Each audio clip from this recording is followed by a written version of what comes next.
It is considered one of the finest racetracks in North America. It's Newcastle Motorsports Park, and this weekend it will play host to the Race Rotax US Trophy Final for 2023. Massive grids, 50% growth from last year's inaugural event here at Newcastle. Excited to get things underway and excited to be in the booth here. My name is Rob Howden, folks. Great to be here alongside the voice of Rotax Karting Worldwide, Henry Beaudet. Henry, welcome back to the United States. Great to have you here again. Well, thank you very much for having me, Rob. Thank you to the whole Rotax team and Newcastle Motorsports Park. You're right, this is a fantastic karting facility. It's a fantastic race facility. Full stop. Beautiful location. The weather has been fantastic as well. As you can see, the I-70 in the background, the tractor trailer units rumbling up and down the background, cornfields everywhere. This is the heartland of the United States, and this is Bahrain or bust for 111 drivers, 12 different nations. That's the beauty of this. And again, for those of you who maybe tuned into last year's broadcast on ekartingnews.com, the live show, we had about 77 entries last year, a 50% improvement rolling into this year. That speaks, I think, to the, number one, the success of last year's debut event here, the US Trophy Final at Newcastle, and then, of course, the Trophy East and Trophy West Series, which grew as well in 2023. We'll be talking a lot about those programs because, as we know, there are tickets up for grabs for the Rotax Grand Finals in Bahrain, but there's open tickets for anyone. That's why we have so many nations here, Henry, but there's also reserve tickets for drivers who raced in those Trophy Series East and West programs. So that growth is what brought more racers here, and 100% the amount of racers we have, the growth we have for this event is going to pay off next year when they go Trophy East and Trophy West racing. Yeah, and we'll keep you up to date with exactly the reserve tickets and the open tickets, what that means, what each driver has to do over the course of the next 2 days. Because you've got qualifying going out now. Every driver will compete in 3 heat races today after qualifying. Then tomorrow, you've got the pre-finals and you've got the main events, the events that will decide who gets the tickets to Bahrain. This coverage being brought to you with a joint broadcast, Kart Chaser and e-karting news. We've got Xander Clements will be down in the pit lane. Myself and Rob will be calling the action from the booth of the Mazda Suites, we call it here. And our first track action is already underway, Rob. Yeah, indeed. Qualifying getting rolling here right now for the drivers in this Micromax category. So we'll give them a couple of laps to get things rolling here. Just about 4 minutes after 10 to get things going. What is a beautiful day right now. It expects to be a beautiful weekend as well. 60 degrees ambient temperature trackside. Expecting potentially a high of 70 degrees today. Tomorrow there was at one point, Henry, a chance of rain coming in. That's kind of pushed away, which makes me happy. I'd like to see a dry weekend. But the key thing here for all these drivers, because when the rain was coming, one of the thoughts was, they have 2 sets of tires for the weekend. What do you do if the rain does come on Sunday? Can you use those tires somewhere during the heat races today? I think that put a lot of uncertainty into a lot of the teams. Yeah, indeed. So the regulations are each driver has 2 sets of Mojo tires. They've got 1 brand new set on now, and they can use the second brand new set whenever they want. Now, of course, the main school of thought is that you use that in the final itself. However, not a lot of these drivers are used to running the Mojo rubber. And yesterday, Rob, we spoke to a lot of people. The amount that you can see on the circuit, the black lines around the corners where a lot of rubber has been laid down, that's affecting the kart setups quite a bit. There were 1 or 2 drivers even thinking, geez, if we put on a brand new set of slick tires for the final when the track is at its grippiest, are we going to have too much grip on the kart? Because that can happen. Well, and it's it, right? They didn't have a chance to really test that because this track is going to be evolving throughout the entire weekend. We talked about the fact that a lot of the programs that run here in the U.S. have a harder tire. This is a softer compound tire, a lot of grip. You're laying down rubber, like you said. This track is going to evolve throughout the weekend. We haven't even gone wheel-to-wheel racing yet. 3 heat races today. So what are things going to look like tomorrow when all that rubber goes down? And that's really kind of the unknown factor. Yep. If the rubber goes down, you put fresh rubber on for that main event. How sticky? Are you going to have to loosen the kart up? Is it going to get tight? Is it going to be overstuck for that main event? Exactly. So start off with Micromax drivers. Last year we only had 8 Micromaxes. This year we've got 13. These are the youngest drivers in the Rotax family. The youngest driver we have here is Hudson Howard. He's just 7 years old. The oldest drivers are a grand old age of 10. So these are the youngest drivers. Now there is 1 ticket to Bahrain. The grand final's available. It is for the race winner. There's no open tickets, no reserve slots. It is win and you're in.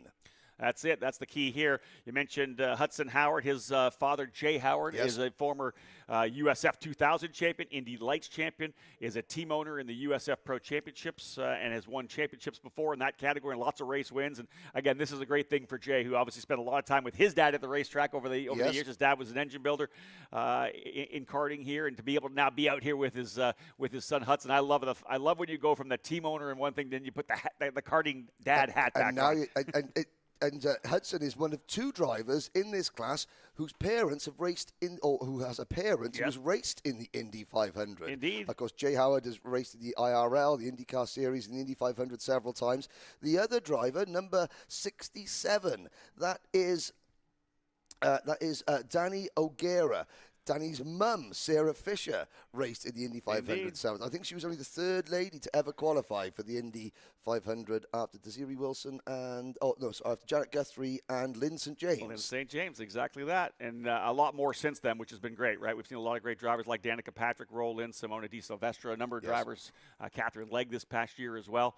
And indeed, the drivers getting underway. Let's have a look at the lap times here right now. Fastest so far. We'll get down to business here now. A 1:13.339, a half a tenth of a second up, is Lucas Palacio, a driver who has been so strong in the cadet categories and a number of different programs here in 2023. He's already won championships, focused on this Micromax category, trying to win that ticket, trying to be part of Team USA to go to Bahrain. And there is Lucas on track. He's part of the TKG team. He's got Martin Pierce, who is a very, very experienced British engineer and former driver in the Rotax family, working with him.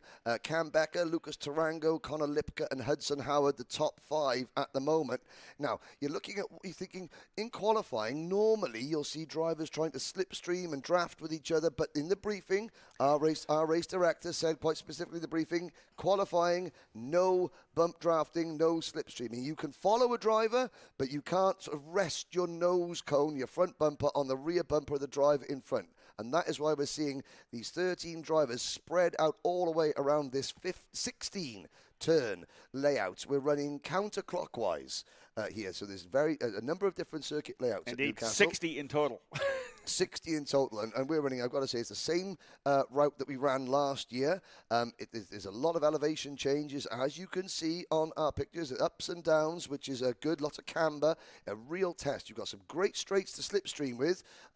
In the racing, as 1 minute 13.16 is still the driver you're watching now, number 2, Lucas Palacio. He leads by 0.2 of a second over Cam Becker, and Cam is one of 4 drivers in this class who competed in Micromax in last year's trophy. So we've got 8 drivers or 9 drivers that are new to the trophy final in this class, and 4 returning, I'll say, veterans. How can you have a veteran when they're still in elementary school? Exactly, but they are. These sessions, folks, if we didn't tell you, 8 minutes long for qualifying, so you got to go out and get the job done. So far, the drivers have 4 laps in. We're at 7 minutes, so probably 5, maybe 6 laps if they're lucky. There's Lucas Palacio. We talked about him in that Kart Republic number 2 machine out front. Running with, as I said, under the TKG banner, but it's kind of a single effort out of one of the garages here at Newcastle Motorsports Park this weekend with his father, of course, and then Martin Pierce, as you had mentioned. Up now by over 0.2 of a second from Cam Becker. Palacio, 1:13.139. Again, 8-minute qualifying sessions. Today lining up, as Henry had said, qualifying and 3 heat races. We'll get all the heat races done today, set the grids for tomorrow, pre-final and final. Obviously, the pre-final setting the grids off of the heat races. We do have a lunch break coming at about 12:23. For those of you who are tuning into the broadcast here, we'll have that break after the first round of heat. So we are going to get some wheel-to-wheel racing in before we break for lunch, and that's something that I'm looking forward to. And I've really been looking forward to this weekend, Henry, all season long. Number one, getting a chance to work with you once again. Love that last year. Yes. But even with the 77 drivers we had last year and a good field in Senior Max, the racing was ridiculously good last year. You and I never had a shortage of stuff to call. Exactly, and that's the beauty. This is not a season-long championship. Yes, some of the drivers here, they've competed in the Rotax East Series and the Rotax West Series. Those drivers that have done that, they're the drivers that are eligible for a reserve ticket.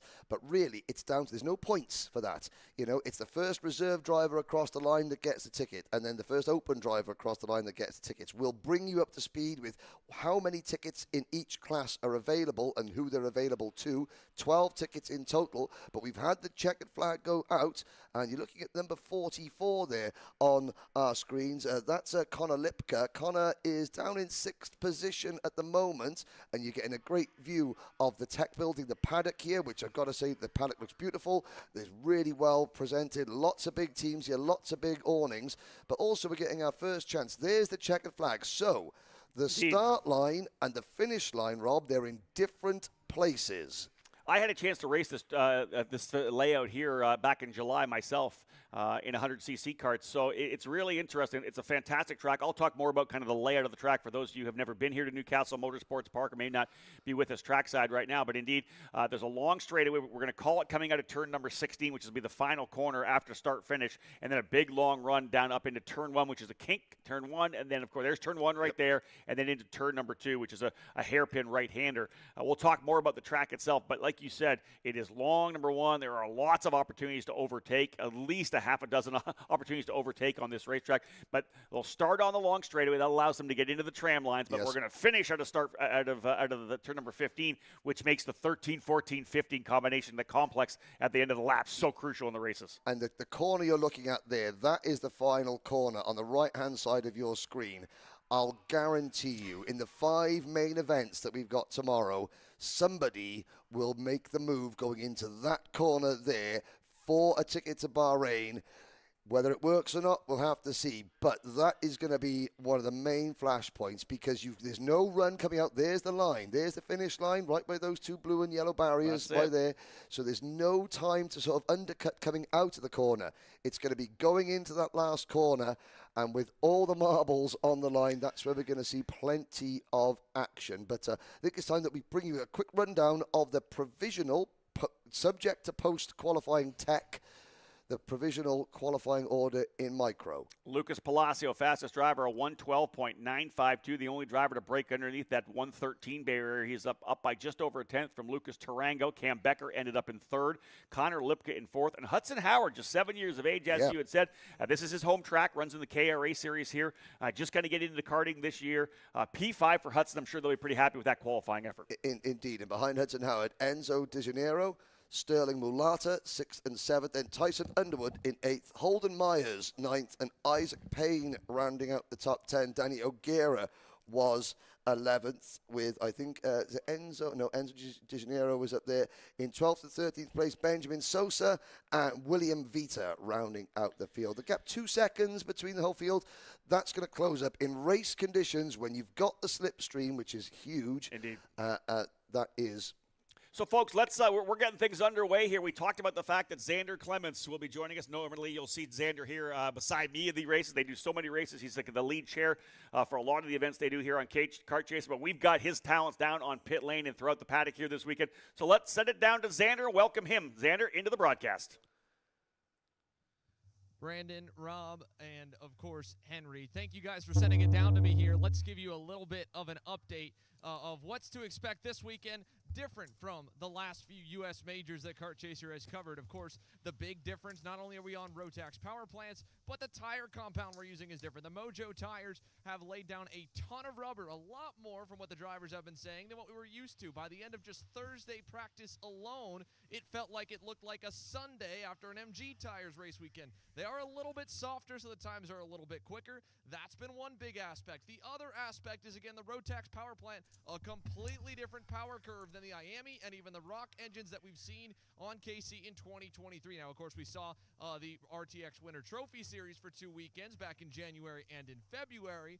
But the biggest difference here is we've got almost a completely different grid from those races. So while a few drivers have followed the Rotax program from South Florida up here to the Midwest and Newcastle Motorsports Park, a lot of our U.S. majors and a lot of our front runners are on this package for the very first time. And again, the power band is so different that we're expecting probably some more drafting than even usual with the IAMI Swift, X30, and KA100 power plants. Because in Senior Max, from what they've been saying, as much as maybe 0.6 of a second could be the difference of a tow lap and a non-tow lap. And that makes qualifying all the more interesting. We just saw the micros. The Junior Maxes are next to go out. We know they know how to play the game. Let's see what happens as we send it back to you guys in the booth there, Henry and Rob. Xander, you said it right. They know how to play the game. This will be very interesting what we see coming out. You see they put some cones on the line to try to slow these guys on coming onto the grid. A number of drivers already playing the strategy game. Who do they want to be behind? There's a cone getting hit right there. Everybody trying to jostle himself around. We see the posturing, Henry, all the time. Who do I want to be with? The driver's having trouble already with the cones coming through here.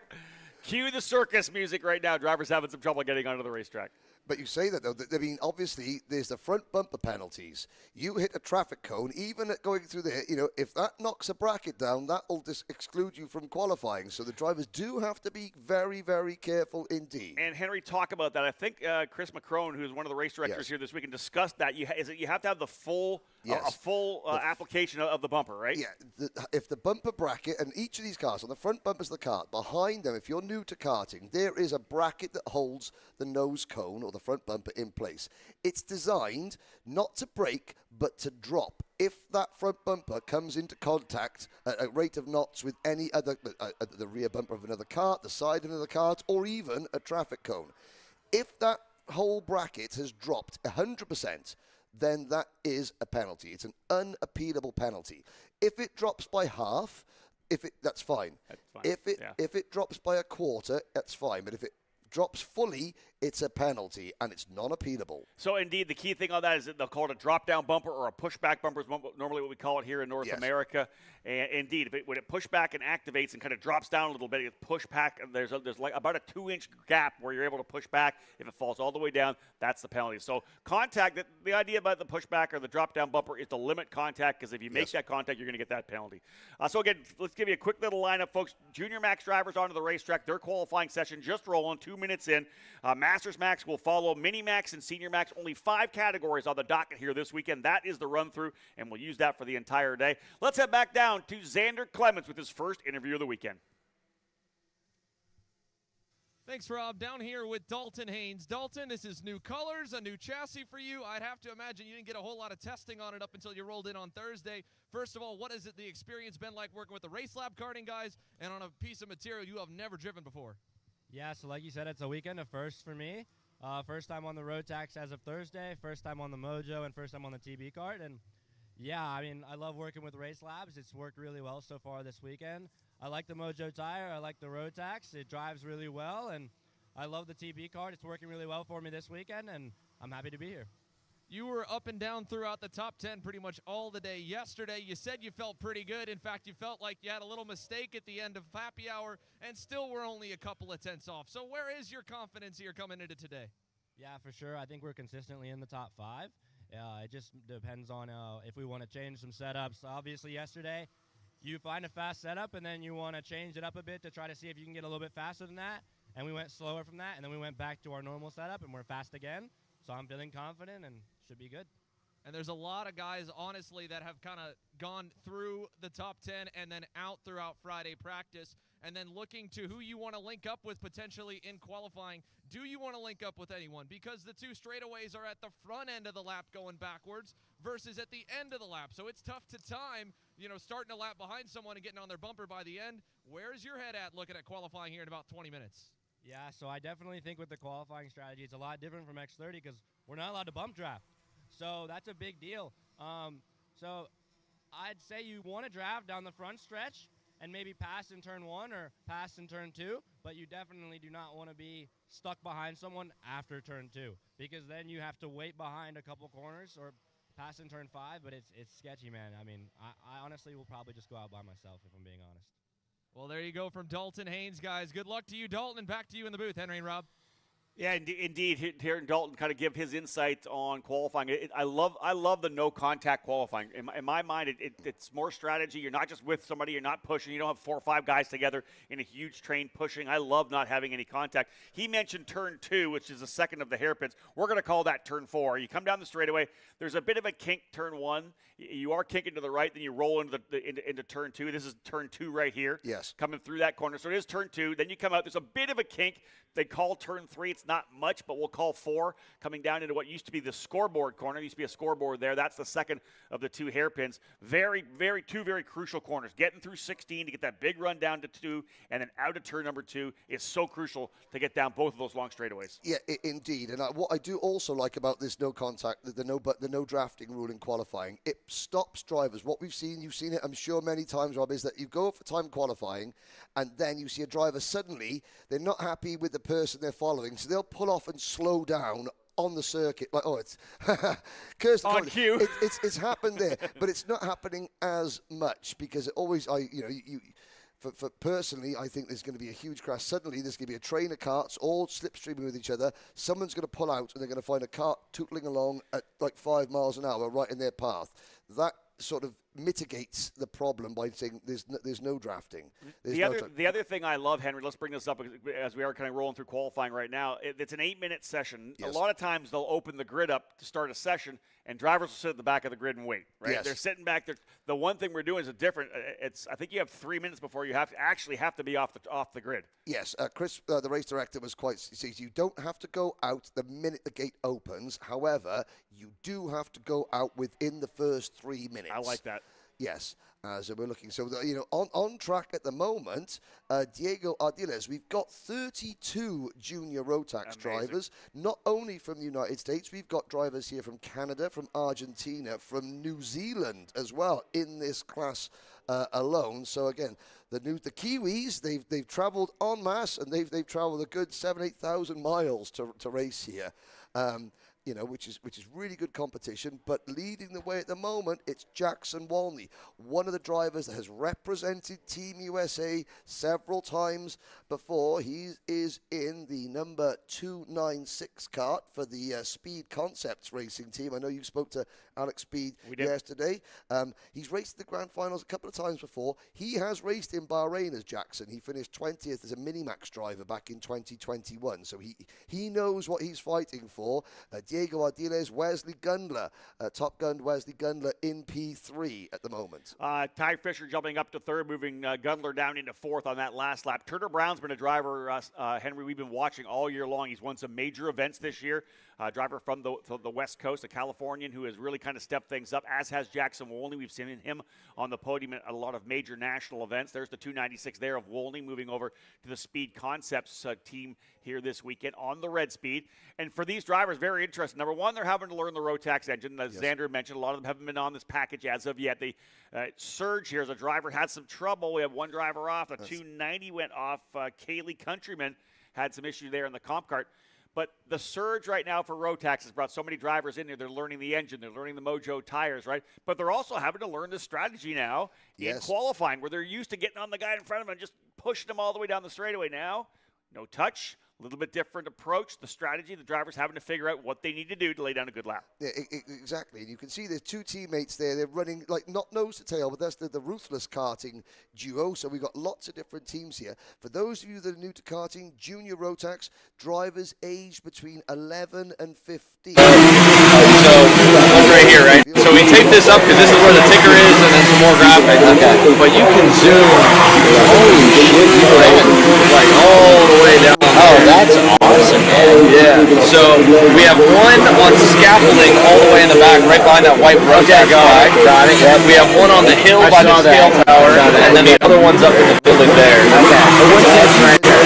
Yeah, he's up in the window. He's this side. That's why I said to do the finish line here, because we'll have a really good shot of it.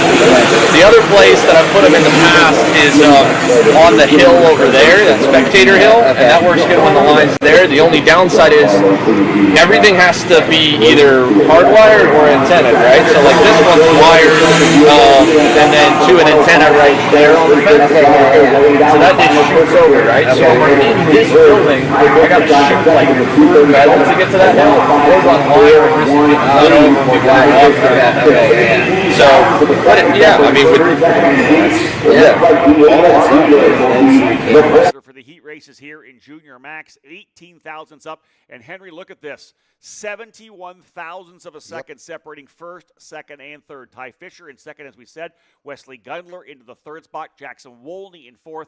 And that, to me, is impressive. 7/100ths of a second, top four. And I got to say that Justin Stefani, John and Jim Giacomelli, and everyone at J3 Competition, who have obviously the distributors for this region of the United States, they'll be pleased with that, because that shows that the Rotax product there's parity. Yes, there are engine builders, or yes, there are lots of teams that can work with the chassis, but despite all their hard work, they are still that there's lots of parity and there's lots of fairness. And again, looking down the 32 kart starting lineup, I mean, we've got half a second separating the top 11, less than 1 second separating the top 19, which is really, really impressive indeed. So you've got Diego Ardiles, leading from Ty Fisher, Wesley Gunda, Jackson Volney, and then Simon Bulbarella, one of our Argentine drivers. That's your top 5. One of the great things about this weekend, time-specific schedules, we do have some time still playing here, but let's head down right now. Xander Clemens, another interview with one of the absolute legends in the sport. One of the legendary names in American karting is, of course, Billy Cleveland, who's been doing this for a number of decades. Billy, you're telling me right now this is going to be your last national race. We've watched you run so many big races. You've represented the Team USA before in Rotax competition. Is this the last one? This is the last national event. So what's the motivation for that? Hopefully we'll see it some regional, some club racing. Why is this the last national? After 40 years, my body's pretty beat up. I can imagine. Yeah. It's getting harder and harder. And running against the guys, it was a 10th, and it's a couple tenths, and so I think it's time at this stage to step out. One of the beautiful things about you and your career is that even though you're running against younger drivers, you're always right there, right? I think you're like that aspiration for so many, or inspiration for so many drivers who want to keep running strong. But as you and I keep getting older, the 30 years of age for the Masters keeps staying the same place. Everybody you race is always younger and younger and younger. Yeah, it's been like that for at least the last 30 years. And, back in the 90s, it was Philip Giebler, Danica Patrick, Harvick. Patrick Long, all of those guys. And they were 15, 16. And now it's, look at Ben Cooper. What's he, 30-something? Yeah, so it's still motivating to try to beat them, and sometimes you do, but it's just getting harder. So I know beating them is a motivation. We also talked about the fact you want to go back to the grand finals one more time, don't you? That's the ultimate way to step out. What was the first experience like when you went over? It was an eye-opener because I never ran a DD2, and I'd been in Europe before racing and stuff, so the tracks you knew they were going to be great. DD2 is it's a different animal, and then the competition over there, it's at the top level, and it was exciting. You still try hard, and you still want to do it every year. In fact, when you're in Europe, you don't want to leave. That's right. Yeah. Well, listen, folks, if you're watching here on Kart Chaser, you want to root for somebody, root for this guy, the legend Billy Cleveland. Well, I've got to say that Xander looks like he's lost a bit of weight there. He and does, he's had a haircut as well. No, that was, I've got to say, you spoke, it was great for you to have a chat with Billy Cleveland yesterday. If this is his last ride, then I want the documentary of him. I want him sitting in a chair with a massive cigar and a whiskey going, when Derek Wang passed me in turn number 1. I took that personally. 100%. Billy's been a legend in the sport Yes. for so many years, no doubt about it. In fact, they're on the racetrack right now. Masters Max is on track. I'll talk more about Billy Cleveland. I've got a long 20-year history with that guy. He was 40 years old racing Formula A against some of the young guys back in the late 90s. This guy's an absolute legend. As we get rolling here right now, a couple of minutes into the session, let's go back down to Xander Clemens. He's actually live right now with a little tidbit here. Xander?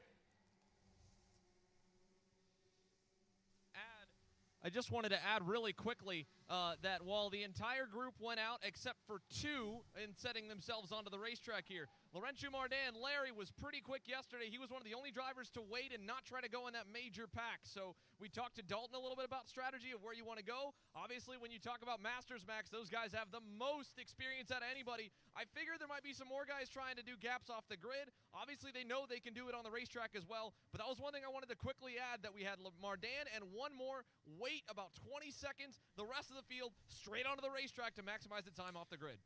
Yeah, that's great insight there. And again, everybody, we said, taking maybe a little bit different approach. You see a number of these drivers lining up, trying to get that draft. A guy like Laurent Tumardin, who was one of the factors last year, trying to earn a ticket last year. And he's one of the top Masters drivers, let's put it this way, in the country, running that Techno Kart, the Techno chassis, that Techno USA program they have, the Romanian. But, man, this guy, I like the move to pull out, go by yourself, get that open racetrack. Don't have any issues. Yeah, exactly. Second last year for Laurent Tumardin, the Techno USA driver. He's the importer for the Techno Kart. He's one of the drivers that actually participated in the Mojo tire changing contest last night, of which we will bring you more information. We will. As the day progresses. But on circuit, leading the way, a name that many of you will be familiar with, not as a driver, but as a team owner and a driver coach, but a driver who has won no less than 3 grand finals in his career, Ben Cooper, who popped an entry in literally on Thursday morning. Born in the UK, now based in Canada, runs an academy, runs a team, helps with the Rollerson Performance Group. He leads the way. He won his first Rotax Grand Finals as a senior driver back in 2008 at La Conca in Italy. He's competed in 7 Grand Finals before, won 3 of them, 2 in senior Rotax, 1 in DD2, and of course the ticket available in this, there are 2 tickets available in Masters. One is for an open driver and one is for a reserve driver, and they will both get a ticket to the DD2 Masters class. So the Masters Max class you're looking at here for drivers 32 and older. And Ray Bannock is the youngster of the field here at age 32. Billy Cleveland, the elder statesman, the most experienced at the grand old age of 66. I absolutely love it. And in fact, interesting, Ben Cooper, one of the nicest guys you'll find in the paddock, was my coach last year when I ran the Super Nationals out in Las Vegas. He and Jace Denmark were coaching myself and a number of the Masters drivers under the tent, including Will Power, the IndyCar former champion in Indy 500. Whenever Ben was my coach there, and it just the way he was able to dial things in. He's such a great instructor and a coach as well. And as you've already said, his resume speaks for himself with 3 Grand Finals wins. Definitely a driver to watch here, running under the Rollerson Performance Group on that Cosmic. He is up front by 0.6 of a second over Laurent Tumardin. Mundy Lawyer currently in the 3rd spot. John Bonanno in 4th. And Billy Cleveland rounding out your current top 5. Derek Wang, though. Captain America. Indeed. How many? 11 starts at the Grand Finals? 11 Grand Finals. This guy knows his stuff, that's for sure. And he's already got his ticket this year. He got that at the Canadian Finals. So he's just here to keep his toolbox sharp, so to speak, in 6th position. You're looking at Mundy Lawyer. For example, Mundy Lawyer from Lima in Peru. He started karting in 1977. He took a little bit of time off to sort of have a family and have a business, and then sort of create his own business, and then he's come back there. But Billy Cleveland, there he is on your screens. Oh, that's Vince Carey, sorry. 1971 is when Billy Cleveland first sat in a go-kart. Billy, first time I met Billy, we have got some time here. It's interesting. We were at a race, a WK Constructors Championship race out in Primm, Nevada, at Buffalo Bills track, and he was running against guys like Patrick Long and Philip Giebler in Formula A. That's what I thought he was 40 years of age, and he had some trouble getting off the grid. I push-started him all the way down the line and almost vomited when I got to the end because I was so out of shape at that point. But here's a guy 40 years of age running a Formula A back in the day, which, as we know, one of the obviously a formula that developed so many Formula One drivers that would go on. Jenson Button, Fernando Alonso, all these guys running the Formula A or Super A categories. He's just been a legend in our sport, Henry. He's been to the Grand Finals before. Just the ageless wonder, I think. I just love seeing him at the racetrack. And it'll be sad not seeing him at national events, but we're going to see him at some club and regional races. But nationally, I think he just realizes that this is going to be the last one. Yeah, and again, it'd be a shame. We're not losing him from the sport. He's just going to be still an active part of the paddock, because he said to me, the karting is the most addictive drug you could ever have. The karting paddock, for all the stresses and strains that it causes, when you're there, this colourful travelling circus that both myself and Rob and Xander are so privileged to be a small part of. You cannot stay away from it. But Ben Cooper is leading the way now. You are allowed to do this. You're allowed to follow other drivers. They're not slipstreaming. They're not drafting with each other. You can see Mundy Lawyer with the sort of bright orange crash helmet there. He, at the moment, is 5th fastest, but it's Ben Cooper and John Bonanno who is now 2nd. Interesting, a number of drivers jumping in early. There's still time on the clock, but they have come in early.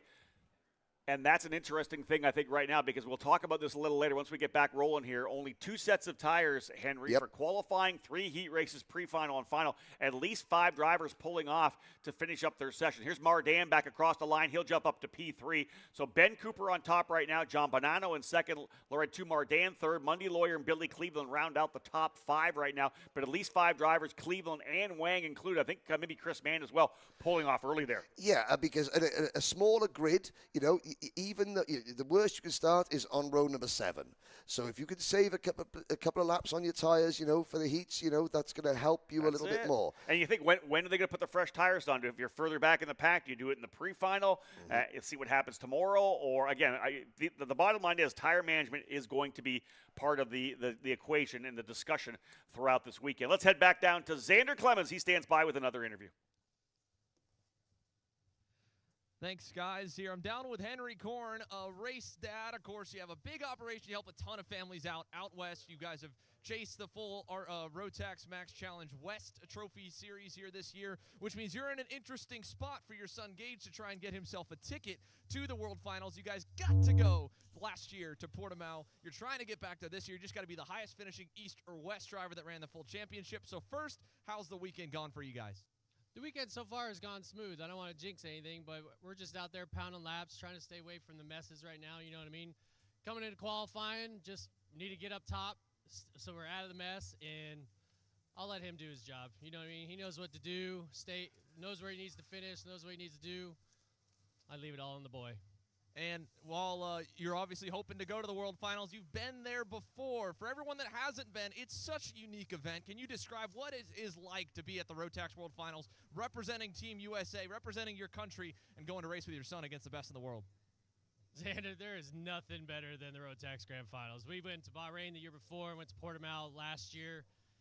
It's literally the best event you could ever go to. It all comes down to the driver, all in the end. You can't get out money. You can't get outdone. It's all comes to the squishy part in the seat, and that's why we have such a good time. And an event, the show they put on, you really can't explain it till you go. And that's what I try to push at all these people, explain to them how amazing the event is. You just can't beat it, man. Rotax puts on a show, and that's why we're here, to go back again. Well, he's getting ready for qualifying. Any last words of encouragement you gave to Gage before he went up to the grid? Be smart and throw down a lap. That's Henry Korn again. Obviously, he's got to go get ready to watch his son. You guys are getting ready for Minimax qualifying. It rolls on right here on Kart Chaser. Back to you guys. Indeed, getting set to roll here momentarily for Minimax. We'll wrap things up with Senior Max. Again, the full run through the rotation for qualifying. After that, we head into the opening round of heats before we get into the first the lunch break here today. Drivers rolling out here right now for Minimax. But Henry Beaudet, you're the man here to talk about this. Already our first real comment on just the incredible nature of the grand finals. David Cole and I have been to a couple of them for ekartingnews.com, hoping to go back again this year. But, man, you go each and every year as the voice of Rotax. Just talk about, from your standpoint, that event. Well, I mean, from my standpoint, it's the biggest party in karting. Yes, the drivers, they work hard all year to get there. You can't buy a ticket. You have to earn it. So you know that you're going up against the very best of the best. Now, as a driver, you spend most of your career in karting racing for your team, your manufacturer, as a family-run team. There's one opportunity in karting where you race for your country, where you've got no chassis product, you've got no sponsor on your race suit. All you've got is the country, either where you were born or where you live or your adopted home.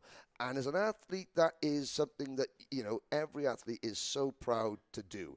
The other thing is the parity. You don't take a kart, you don't take an engine, you don't even take a toolbox with you, because Rotax provide it all. You have one big tent, 400 drivers. Each nation has got a row with a workstation for each driver. The driver's name, number, flag is over their head. I love that part. and yeah, you draw your chassis at random, you draw your engine at random, and you have to work. So these drivers, they might race for rival teams all year, and yet in the grand finals, they are right next to each other. There's no walls, there's no awnings, there's just two tables, driver, and you're racing for the same, nation. And people do help each other. You'll be very surprised. People take a mechanic with them, and there's mechanics that work for different teams, and suddenly they're all mucking in together because it's a country thing. It's not a chassis thing or a team thing or a tuner thing. It's nation. It's the Olympics of karting. It's almost as well like an all-star game, right? Let's say an all-star basketball game where the guys are run against, they're on that. They're all on one team at one point, right? Exactly. Which I love. Yeah, no doubt about that. We'll talk a lot about the grand finals throughout this weekend. Henry, of course, the voice of that event, and great to have him here with us at this U.S. Trophy Final. We're going to find out which drivers join Team USA, and those, of course, open tickets joining their own national squad as well.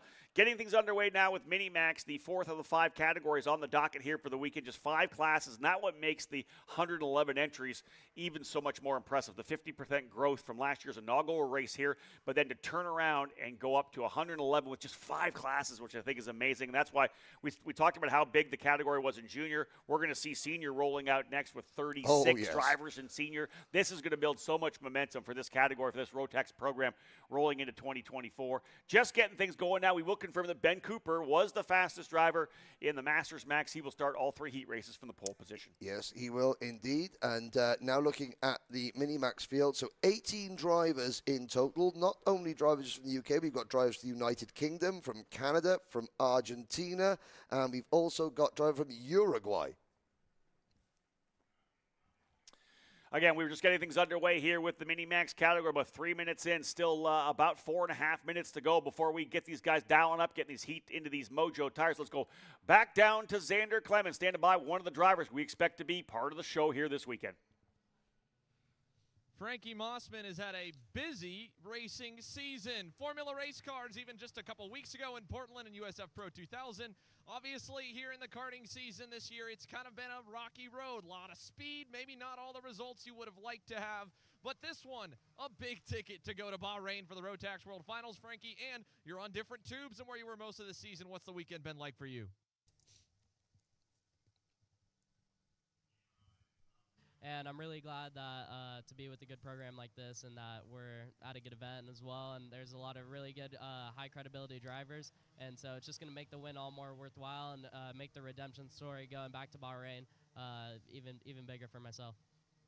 And at Newcastle, going backwards, this is a layout you have been traditionally good on. You've normally been fast going this way. So in terms of qualifying here, what can we expect? Dalton Haynes said he wanted to go by himself to not worry about maybe catching a guy not being able to push him. Is that what you're thinking?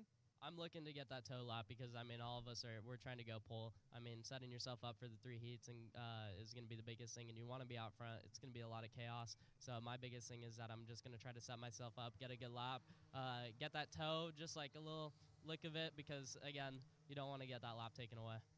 He's got to be careful. Again, no pushing allowed, but you can get that toe, and those 2 long 1,000-foot-plus straightaways make that important. Back to you guys. Yeah, Henry, I think that's really good insight there from Frankie Mossman. Everybody kind of getting a feel for what they are going to do. What's going to be the right approach to qualifying? Are you in a group of guys that are all able to draft together? You can't push. We've reiterated that time and time again. No contact, but you're allowed to leverage the draft, right? Yes. The key is, are you in a pack? Do you want to be out front? Do you want to be just catching someone maybe on the optimum lap? That's one of the key things we haven't brought up yet. These Mojo tires are a lot different. And some of the other tires they run, as the kart gets lighter and lighter throughout the session, those tires maybe have that stability through to the end of a session, 8-minute session. Your last lap could most definitely be the best. I've talked to some of the drivers, and they're saying, hey, there's kind of you get to a point with these Mojos where there's one really good lap. Yep. And if you let's say you get the toe on the guy in front of you on that really good lap, that's really going to set things up for a good time. The Mojo tire, it has sort of phases. It has heat cycles, like you see a lot in Formula car racing. You get that sweet spot, but then it drops off a little bit, but then it just sort of stays consistent. But it's the timing of getting the sweet spot, getting that combination of the tire performance, the track position, even ambient temperature can make a difference. We spoke to Frankie Mossman yesterday on the EKN debrief, which you can go and listen to again. I would would advise doing it. And because Frankie has raced Formula Car racing, where rubber is laid down, you're dealing with a lot of marbles and things like that, he's actually in a better position than most to cope with the changing track conditions. So, yeah, let's touch on that, because that's the interesting thing. We had him on the debrief. We'll talk about that in the next session, that you can go see the debrief. They can see the video of the final of the tire changing competition as well. But he ran that event, as Xander had mentioned, at Portland, the final round of the USF Pro 2000 category. It was an IndyCar weekend, so every time you went out on the racetrack, there was more rubber laid down. The actual final race of the weekend was after the Grand Prix of Portland, after the IndyCar race.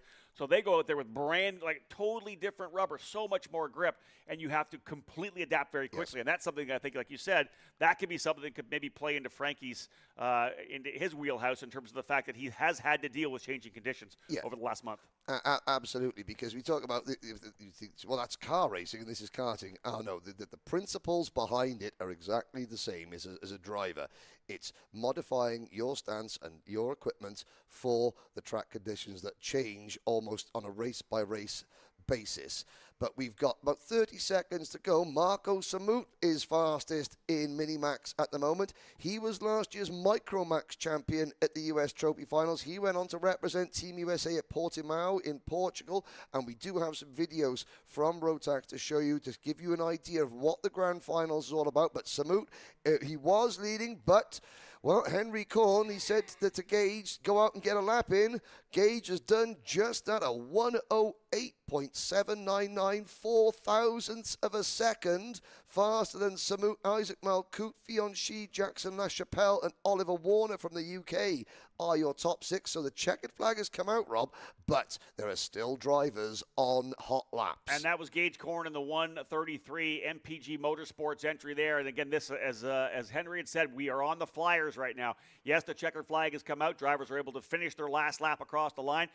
Korn, Samet, Malkit, Fshi, and LaChapelle, the current Fast 5. Oliver Warner, 6th. Ryan Shandor, 7th. So, indeed, those are the drivers trying to break their way into the front 3 rows.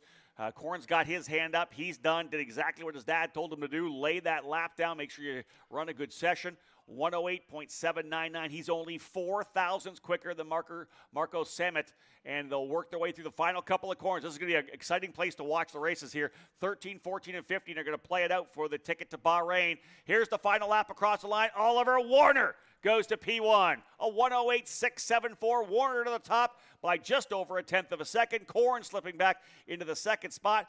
But Oliver Warner on that final lap in the 1:01, the driver out of the UK, goes P1. And you can see Oliver there. He's the third kart in line. He timed it perfectly. He came across and got that little bit of a slipstream from the 2 drivers in front. Again, no bumping, but there was a slipstream. He just caught that draft on the last lap. Perfect timing.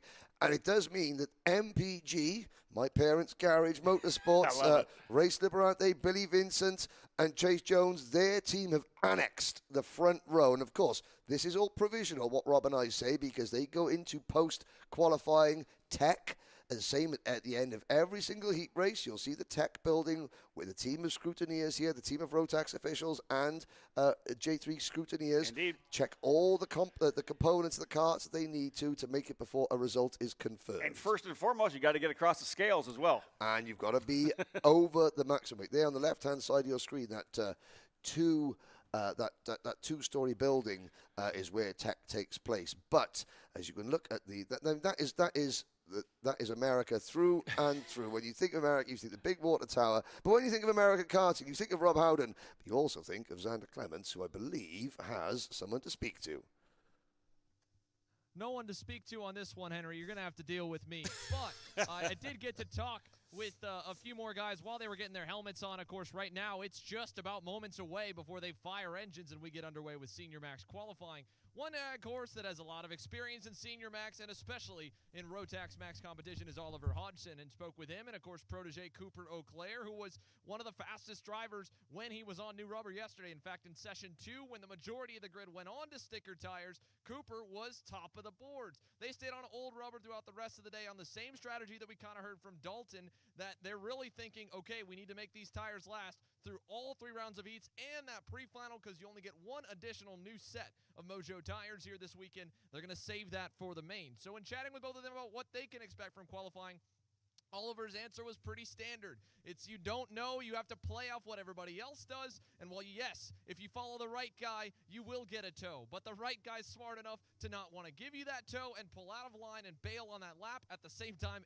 everybody knows who the right guys are. There's going to be almost a dogfight to get behind the fastest guys. I asked them how much they thought the tow was. I heard and mentioned earlier, I thought it might be as much as 6/10 or 4/10. Oliver and Cooper said for them it's not that much. They feel really good on their own. It might only be as much as 2 or 3. That 2 or 3/10 will be probably necessary to get the pole, but they feel confident that if they go out on their own, they should punch their own hole in the air into the top 10 and maybe the top 5 and fight from there through the heats and into the pre-finals. But we're moments away from getting them underway here for qualifying. 35 drivers in Senior Max are all set to go, and it is basically pull a name out of a hat for the pole award. Diego Ramos, one guy to keep your eye on. PSL Karting's Bureau Alert leading man here this weekend, was 2.5 clear in Friday happy hour, so we'll see how he goes here, as he'll probably have the biggest target on his back and the biggest train of drivers trying to follow him when they go onto the racetrack. Henry, Rob? Xander, thank you so much. Obviously, very impressive stuff happening here in the Senior Max category. Xander laid it out there, Henry. There are so many different permutations to how this is going to work. Some drivers believe being out front by themselves is the way to go. We heard maybe a half a second, 6/10 of a second for the draft, and maybe some of the slower categories. Oliver Hodgson thinking maybe 2 to 3/10 of a second is all you're going to get from the draft. It'll be interesting to see who goes out. A couple of drivers already lining up. Team members have rolled out here. There's Chase Jones, Race Liberanti, the MPG Motorsports crew rolling out. You mentioned MPG, My Parents' Garage. Yep. It's Billy Vincent. That was his program from the early days. Him and his brother actually building go-karts out of their parents' garage. My Parents' Garage, MPG Motorsports. The great thing, so the storyline here as we get rolling, Billy Vincent, this is one of the cool storylines we have in karting right now. He's got Race Liberanti and Chase Jones running the program right now with him. But Billy's a guy that's been in the IndyCar paddock for many years. He worked for Penske Racing. He just recently left Arrow McLaren. He was the competition director, worked with Felix Rosenquist in the IndyCar program.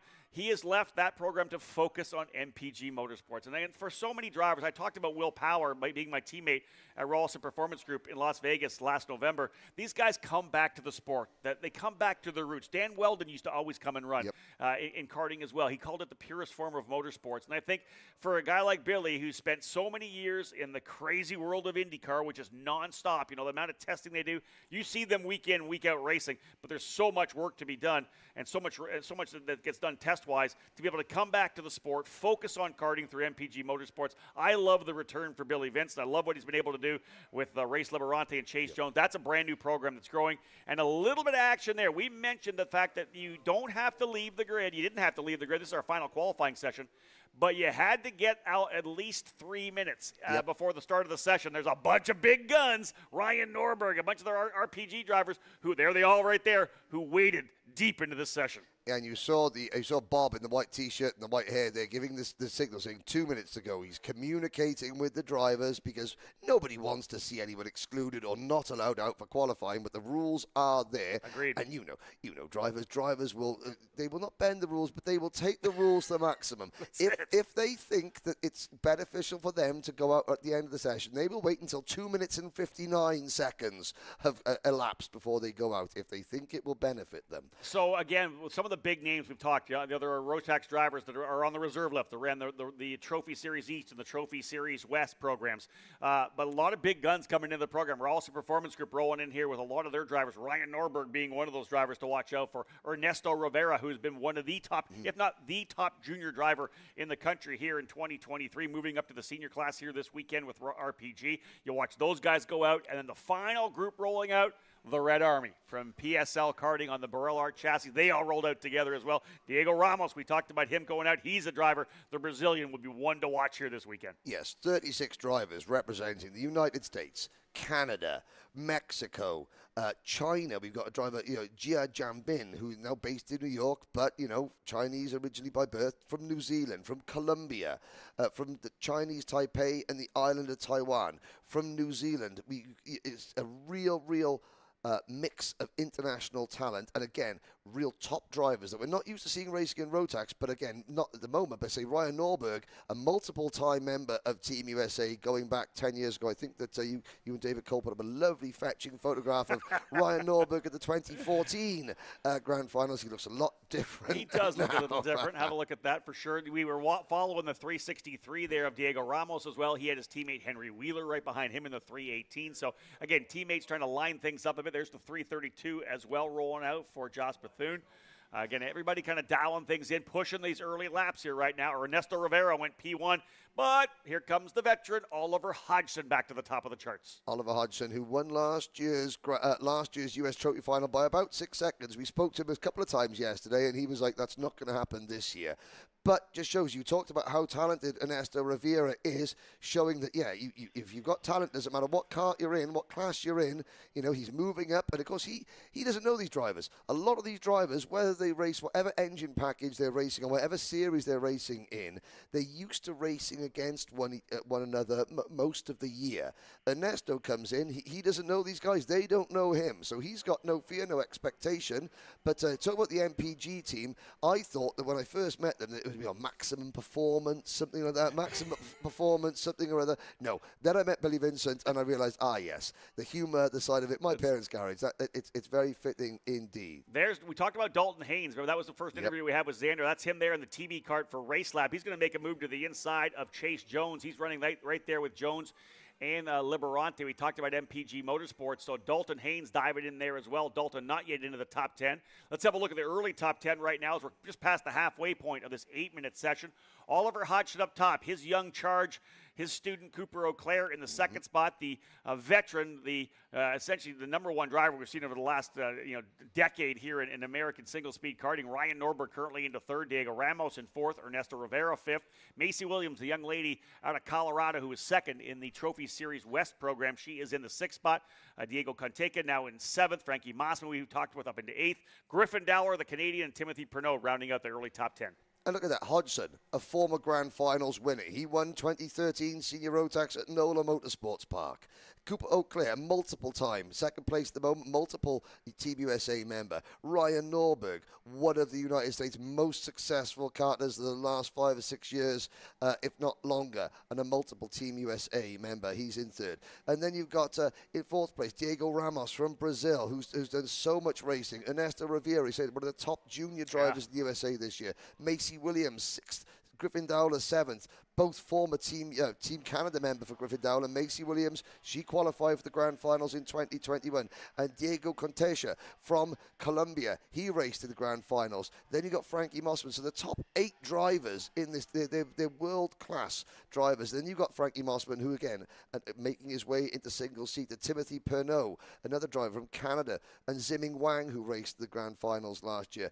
This grid of 36 drivers is it's the most competitive senior Rotax grid I've seen in the USA for a long time, and I know we're on the way back, but the talent-wise, you could put this grid in any form of karting, and it would be well worth a watch. And I think what the key thing is, we talked to a couple of drivers, know this for sure, that the team that Team USA is going to send this year is going to be stout. There are going to be great drivers in that program. A couple have already shut it down, though. Hodgson. Yeah, that's Hodgson. He's already in, as is the 306 of Griffin Dowler. He's pulled off as well. Hodgson P1 right now, still a minute remaining in the session. Cooper Auclair second, but by only 49 thousandths of a second, a half a tenth between the two comp kart drivers for J3 competition. Hodgson, Auclair 1-2.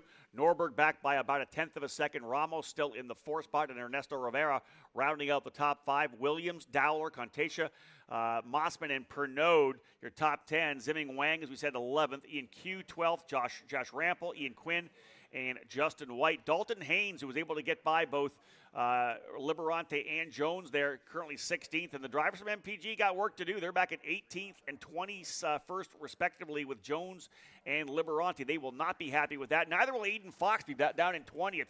He would have been expecting a lot more pace here in qualifying. What I did notice, less than half a second separating the top 16.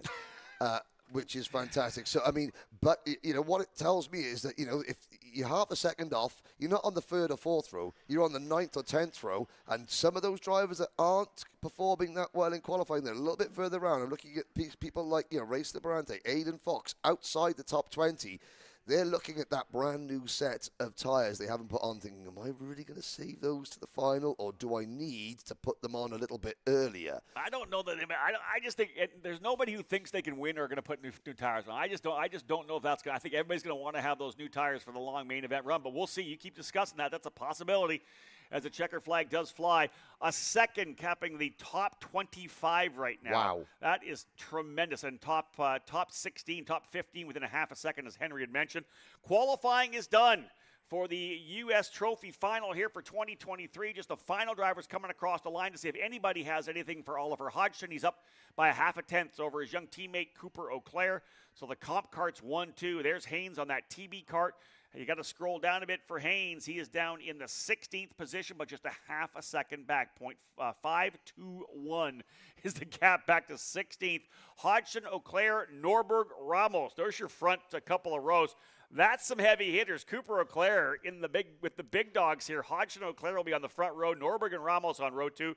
Rivera alongside Macy Williams on row 3. She'll be happy with that. I talked to her yesterday. She really wants to get back to the grand finals, as you had mentioned. And again, this was the shot. And the cool thing about, I did an interview. We'll see that later with Macy. She's been doing a lot of shifter kart racing as well. Then to move into the single speed with the road tax, it's been a really fun transition for her as well. Yeah, indeed. She's running with the CB Christian Berg Motorsports team. Now, there's a driver that we didn't see go out. Number 392, that's Nick Mercer on the red speed kart. And so Nick will be starting down at the back. Obviously, now there is a bit of a scuff there on the left-hand side pod. But maybe a little help? Maybe a little help, but the kart looks pretty much intact. Other than that, it's at the end of the first straight, so perhaps he's gone out of pit lane on the opening lap. I didn't see him put a lap in, and something cried enough. Now, I think potentially that's down into turn number 9. That's the hairpin turn number 9. So it's contact potentially there between a couple of drivers. You come over the rise there,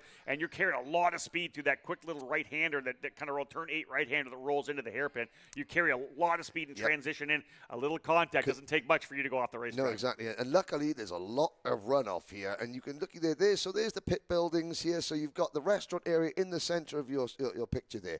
That is the race restaurant. And I've got to say, our hosts here at Newcastle Motorsport Park, they put on a great show for us. It's great food. They've been feeding us. They've been looking after the officials really, really well.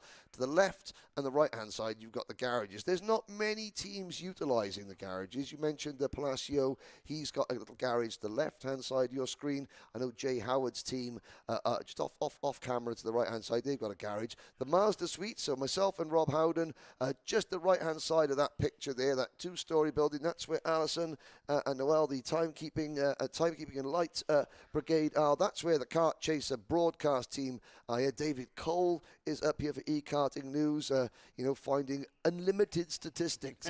If there's a statistic, Mr. Cole will find it, and he'll find it quickly. So you mentioned the restaurant, the Racers Grill, of course, run by the Dismore family that owns this racetrack. It's been a couple of decades since the Mark Dismore started this track, and again, a legendary family in the sport of karting here in the U.S. Third-generation family. Go back to Emerson Dismore.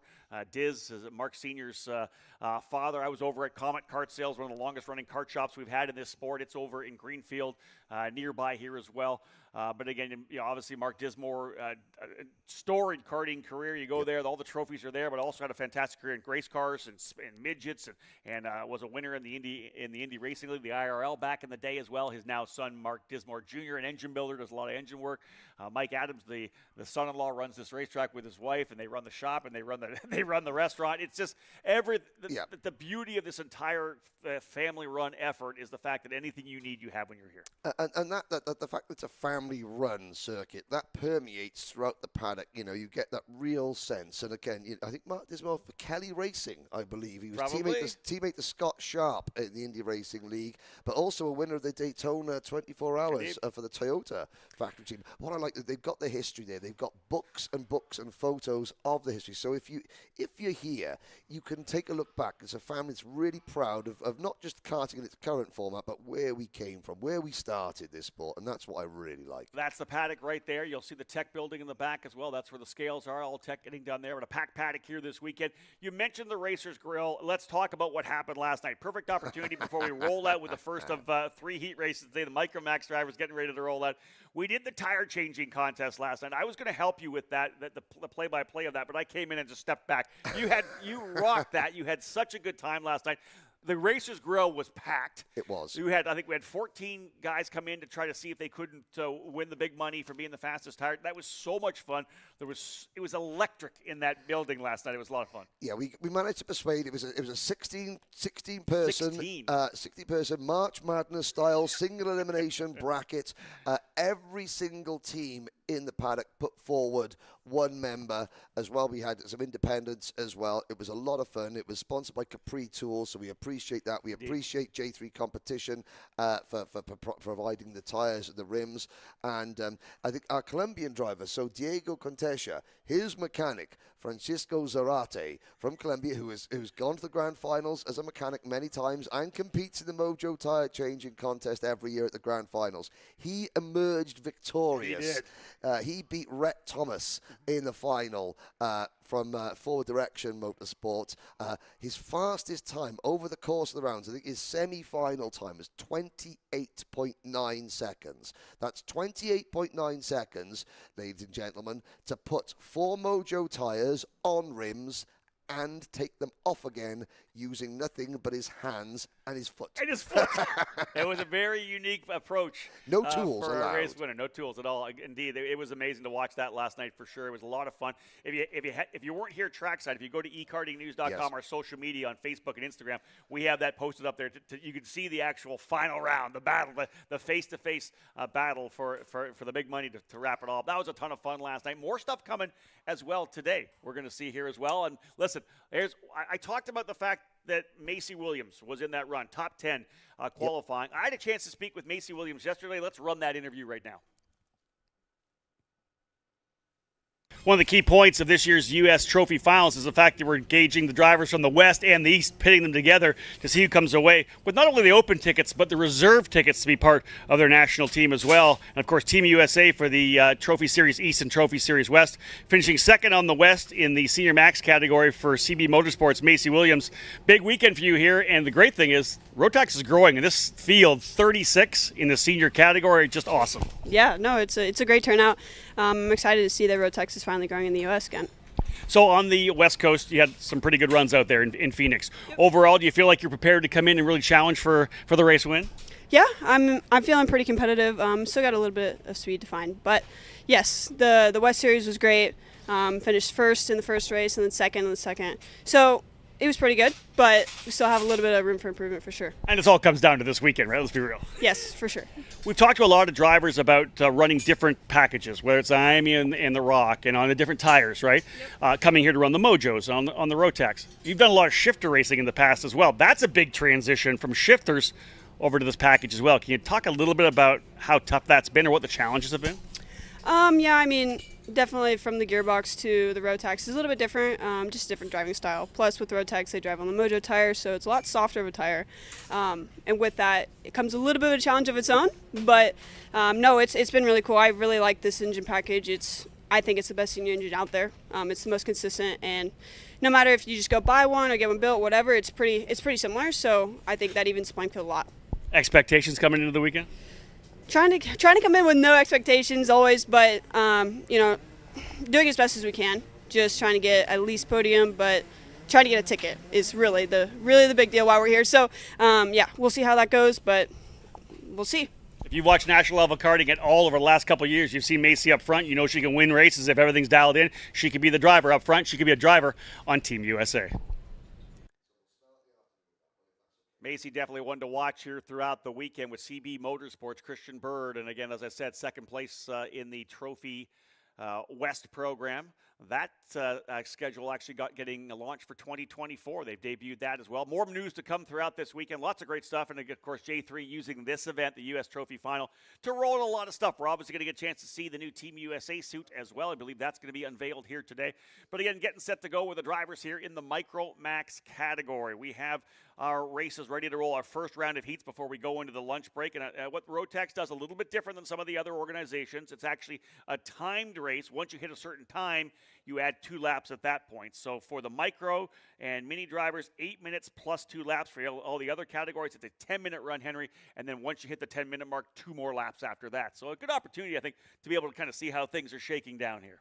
Yes, indeed, and underway very, very shortly. The weather is set fair, beautiful, so you can see the stars and stripes just fluttering gently in the breeze. That's giving the drivers a little bit of relief because it has been very warm here yesterday. And again, now we get underway. There is a look at the dummy grid, or the false grid, as we say. So there's slightly different terminologies that we use in karting. So if you're watching my European terminology, to try not to confuse anybody, I'm trying to get as much of my Americana on as possible. But there is the false grid: 1 driver and 1 mechanic per driver. 12 karts. I think we've got 12 or 13 entries in micro because Benjamin Sosa from Uruguay is there at the back now. We're looking at the grid. Cam Becker, I'm noticing at the back. Was a top 5 grid. driver, yeah. Yeah, was a top 5 driver, but obviously maybe an underweight or some sort of technical issue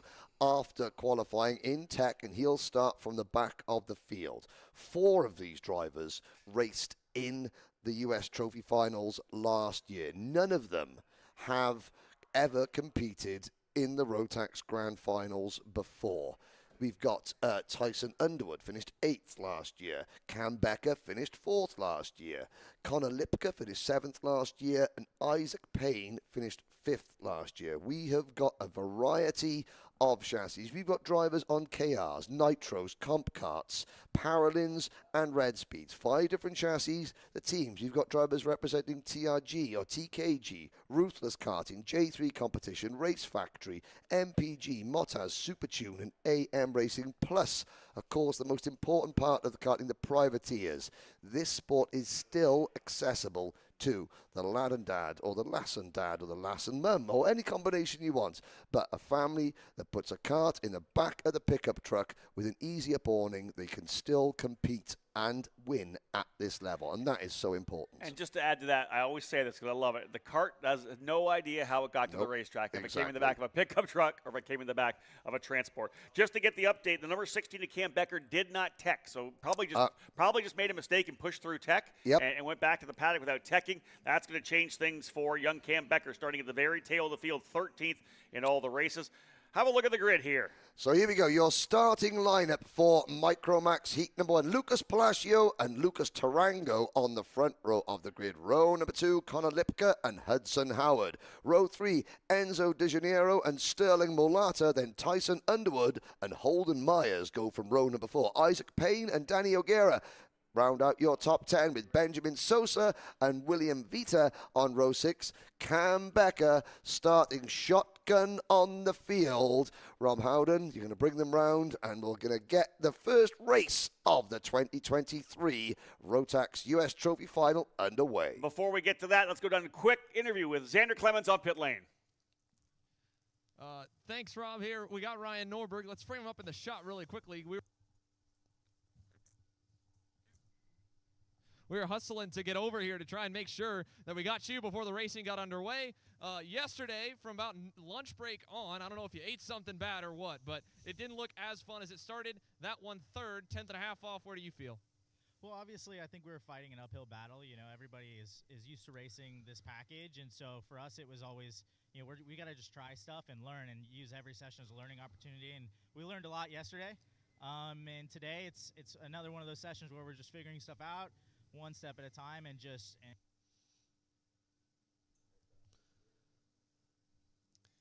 So, yeah. All right, that's Ryan Norberg, rolls off P3. Back to you guys as we get set to go green with heat race number 1. Indeed, Palacio and Tarango. Thank you, Xander, coming into the staging lanes for our first time wheel-to-wheel racing of the 2023 U.S. Trophy Final. Watch for the lights there to go, and once they do, they're on the throttle, and we are green, green, green. Racing up through turn number 1. Palacio, quick look over the shoulder. Make sure he's clear to drop into the corner. And we are now underway through turn number 2. It's the big run down. You'll see the little bit of the kink, turn number 3, down to what we'll call turn 4. We'll go for our first lap here, and we'll give you the corner numbers that we're going to use throughout this weekend. Palacio down into the hairpin, turn number 4. The left-hander, you come through a bit of a kink here, turn number 5, and then it's a rise up over the hill. Car gets super light. You rotate into what is green corner, turn number 6. Lots of runoff room to the outside. You see one driver testing a little bit there. Back up into the curb on the left side of turn number 7 through to turn 8. Quick run through turn 7. 8 the same. Very quick into this hairpin, the right-hander. That is turn number 9. Back to a double apex corner. 10 and 11. Little short shoot as Palacio getting a nice little jump. Back through a crucial corner here. That's turn 12. That leads you onto the straightaway down into 13, 14, and 15. Henry, I think this will be a complex. It'll be interesting. Either the inside move there, the crossover. You can go inside here. You can go inside of the final corner. You mentioned it. There's very likely going to be a pass potentially for a ticket to Bahrain happening over in 13, 14, and 15. A lot of action throughout the weekend. We're just underway. Lap